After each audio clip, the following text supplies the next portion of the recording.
মধ্যপ্রাচ্যের সবচেয়ে জটিল সংঘাত গাজা। আর সেই গাজা নিয়ে মার্কিন প্রেসিডেন্ট ডোনাল্ড ট্রাম্প ঘোষণা করেছেন এক বিস্ফোরক ২০ দফা শান্তি পরিকল্পনা।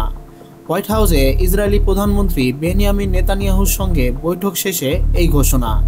কিন্তু এই শান্তি পরিকল্পনা কি সত্যি শান্তি আনবে, নাকি এটি গাজার জন্য নতুন আমেরিকান ইসরায়েলি ফাঁদ?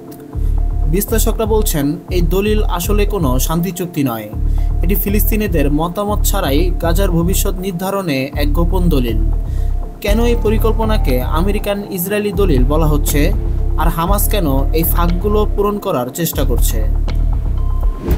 আসুন ট্রাম্পের ২০ দফা পরিকল্পনা গভীর বিশ্লেষণ করি। এই পরিকল্পনা শুধু বর্তমান যুদ্ধবিরতি নয়, এটি আগামী ১০ বছরের মধ্যপ্রাচ্যের রাজনীতি নির্ধারণ করবে। এই পরিকল্পনায় সবচেয়ে বিতর্কিত দিক হলো এটি প্রণয়নের ক্ষেত্রে হামাস বা অন্য কোনো ফিলিস্তিন দলকে আলোচনায় আনার ইচ্ছা ইসরায়েল বা আমেরিকার ছিল না। পরিকল্পনায় বলা হয়েছে, যদি উভয় পক্ষ গ্রহণ করে তবে যুদ্ধ থামবে এবং বন্দীরা মুক্তি পাবে।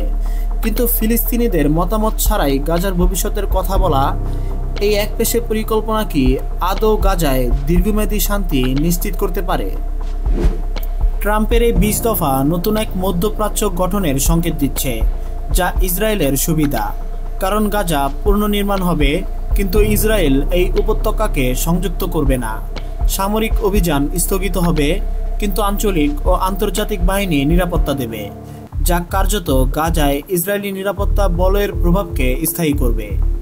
হামাসের ভবিষ্যৎ শর্ত রাখা হয়েছে, শান্তির প্রতি প্রতিশ্রুতিবদ্ধ হামাস সদস্যরা সাধারণ ক্ষমা পাবেন, আর অন্যদের নিরাপদে অন্য দেশে যাওয়ার সুযোগ দেওয়া হবে। এটি মূলত হামাসকে রাজনৈতিকভাবে নিষ্ক্রিয় করার একটি কৌশল। বন্দি বিনিময় ও রাজনৈতিক চাপ। এই প্রস্তাবের অধীনে ৭২ ঘন্টার মধ্যে সকল বন্দীকে ফিরিয়ে আনা হবে এবং ইসরায়েল প্রায় ২,০০০ ফিলিস্তিনি বন্দীকে মুক্তি দেবে। এটি ইসরায়েল এবং হামাস উভয় পক্ষের উপর এক তীব্র রাজনৈতিক চাপ তৈরি করবে। হামাস কি তাদের রাজনৈতিক অবস্থান জলাঞ্জলি দিয়ে এই বিশাল বন্দি বিনিময়ের সুযোগ নেবে? ডোনাল্ড ট্রাম্পের এই ২০ দফা পরিকল্পনা মধ্যপ্রাচ্যের রাজনীতিতে একটি স্থায়ী ঢিল হিসেবে কাজ করতে পারে। এটি কেবল যুদ্ধ থামানোর উপায় নয়, বরং গাজার রাজনৈতিক স্বাধীনতা এবং আত্মনিয়ন্ত্রণের অধিকারকে দুর্বল করার একটি সুদূর প্রসারী কৌশল। এখন দেখার বিষয়, ফিলিস্তিনি জনগণের আকাঙ্ক্ষা এবং আঞ্চলিক শক্তিগুলোর চাপ এই আমেরিকান ইসরায়েলি দলিলকে কিভাবে প্রভাবিত করে। এই পরিকল্পনা মেনে নিলে কি গাজা তার সার্বভৌমত্ব হারাবে, নাকি এটি হবে নরকের মধ্য থেকে বেরিয়ে আসার একমাত্র পথ? এই উত্তরটি মধ্যপ্রাচ্যের ভবিষ্যতের রূপরেখা তৈরি করবে।